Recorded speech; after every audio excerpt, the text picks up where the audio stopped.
Hello everyone. तो आज हम बात करने वाले हैं तुलसी प्लांट केयर के बारे में। जैसा कि थंबनेल देख के आप सबको पता ही चल गया होगा।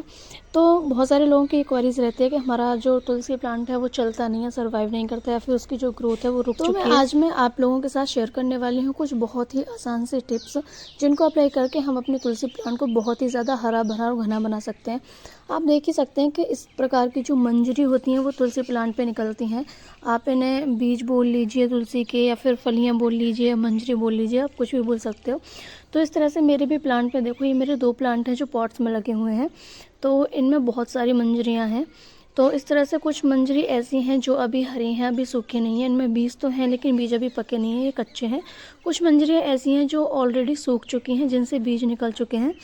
तो इस तरह से बहुत सारी मंजरी आती हैं प्लांट्स पे। तो इस तरह की जो सूखी हुई मंजरियाँ होती हैं, जो सूख चुकी होती हैं, जिनके बीज पक चुके होते हैं, तो आप इन मंजरियों को स्टोर करके भी रख सकते हो। इनके बीजों को नेक्स्ट टाइम आप इनसे प्लांट बना सकते हो। तो बहुत ही बारीक बारीक इसके बीज होते हैं। तो अब बात करते हैं कि इन मंजरियों का हमें करना क्या है। तो आप टाइम टू टाइम अपने प्लांट से इन मंजरियों को हटाते रहिए। तो वैसे तो मैं हटाती रहती हूँ अपने प्लांट से इन मंजरियों को, लेकिन मेरे को वीडियो शूट करना था तो इस वजह से मैंने अभी रहने दिया था कुछ लंबे टाइम तक। तो इस तरह से मेरा जो पूरा ही प्लांट है वो ऊपर से नीचे तक मंजरियों से भर गया है। तो चलो स्टार्ट करते हैं इनको हटाना। तो आप कोई भी शार्प कटर या फिर आप कैंची ले सकते हो और उसकी हेल्प से इन मंजरियों को आप हटाते जाओ। तो इस तरह से मैं मंजरियों को हटाती जाती हूँ। तो इनको हटाना बहुत ही ज़रूरी होता है। ये जो हमारे प्लांट की ग्रोथ को वहीं के वहीं रोक देती हैं। इनसे हमारे प्लांट की ग्रोथ नहीं होती है और प्लांट के बहुत सारे न्यूट्रिशंस ऐसे होते हैं जो इन मंजरियों में जाते हैं। तो यही एक वजह होती है कि जिसकी वजह से हमारा जो प्लांट है वो अपनी जो बढ़वार है वो रोक देता है। तो इनको इसीलिए हटाना बहुत ज़रूरी होता है। टाइम टू टाइम आप भी अपने मंजरियों को हटाते रहिए। उसके साथ साथ में प्लांट की मिट्टी का और पानी का बहुत ज़्यादा ध्यान रखें। हालांकि जो तुलसी होता है वो बहुत हार्डी प्लांट होता है, बहुत आसानी से सर्वाइव कर जाता है अगर आप थोड़ी सी भी उसकी केयर करते हो। तो आप एक तो जो मिट्टी, जिस भी मिट्टी में आप लगा रहे हैं, देखें जो मिट्टी होनी चाहिए उसमें आप कोकोपीट डाल सकते हो। कोकोपीट थोड़ा मिट्टी को हल्का रखता है ताकि रूट का जो डेवलपमेंट होता है वो बहुत अच्छा होता है उसमें। उसके साथ साथ आप पानी को प्रॉपर दीजिए। आप पानी एक बार देने के बाद दोबारा जब पानी दें तो तब पानी दें जब आपके जो गमले की मिट्टी है वो प्रॉपर सूख जाए।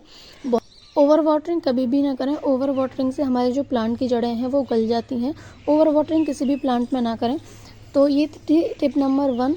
अब चलते हैं टिप नंबर 2 की तरफ। तो टिप नंबर 2 है पिंचिंग। तो पिंचिंग में हमें करना क्या होता है, हमें जो ये नॉट एरिया होता है, हमारा टॉप वाला एरिया, इसको हमें हटाना होता है। आप किसी शार्प कटर या फिर कैंची की हेल्प से भी इसको हटा सकते हैं, या फिर जिस तरह से मैं अपने हाथ से हटा रही हूँ वैसे भी आप हटा सकते हो। तो पिंचिंग से होता क्या है कि जहाँ से हम पिंच करते हैं वहाँ से 2 ब्रांचेस निकलती हैं। अगर आपका प्लांट छोटा है, 1 डाली का है या 2 डाली का है, तो आप 1 डाली या 2 डाली की पिंचिंग कर दो तो वहाँ से 2-2 ब्रांचेस निकलती हैं। कुछ टाइम बाद उन ब्रांचेस की भी पिंचिंग कर दो तो वहाँ से और भी ज़्यादा ब्रांचेस निकलेंगी। इस तरह से जो हमारा पौधा है वो बहुत ही ज़्यादा घना और बहुत ही ज़्यादा खूबसूरत बनता है। तो चलते हैं टिप नंबर 3 की तरफ। तो अब सर्दियों का मौसम है, रात में बहुत ज़्यादा कोहरा होता है। तो कोहरे से हमारा जो प्लांट है वो ख़राब हो जाता है। तो हमेशा रात के समय किसी साफ़ या नए कपड़े से आप तुलसी के प्लांट को ढक के रखिए, और जब भी धूप निकले दिन में तो उसे आप हटा दीजिए। तो इस तरह से आप नाइट में और सर्दियों के टाइम में आप तुलसी केयर कर सकते हो। तो तुलसी की मेडिकल प्रॉपर्टीज़ तो होती ही होती हैं, उसके साथ में वास्तु के हिसाब से भी तुलसी का बहुत ज़्यादा महत्व होता है। ऐसा बोला जाता है कि तुलसी को हमेशा ईशान कोण में रखना चाहिए। तो ये थी हमारी आज की वीडियो, जो तुलसी केयर टिप्स मैं हमेशा फॉलो करती हूँ, मैंने आपके साथ शेयर किया। आई होप कि आपको पसंद आई हो। अगर आपको वीडियो अच्छी लगी हो तो कमेंट करके ज़रूर से बताइएगा। मिलते हैं अगली वीडियो में।